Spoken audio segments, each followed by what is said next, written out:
Gising ka na sa katotohanan. Sa mundong ito, hindi lahat ng bagay na ganuhin mo matutupad.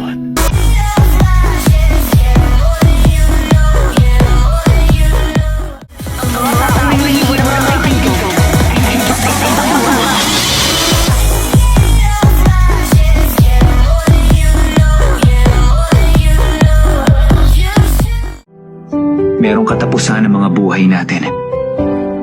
Hindi habang buhay nandito tayo sa mundong ito.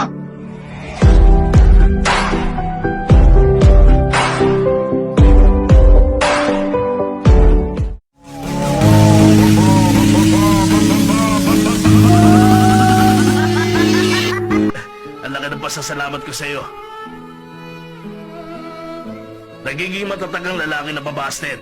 Sa madaling salita, para matawag na tunay na lalaki, dapat nagagawa mong tawanan ng mga bagay na tulad nun.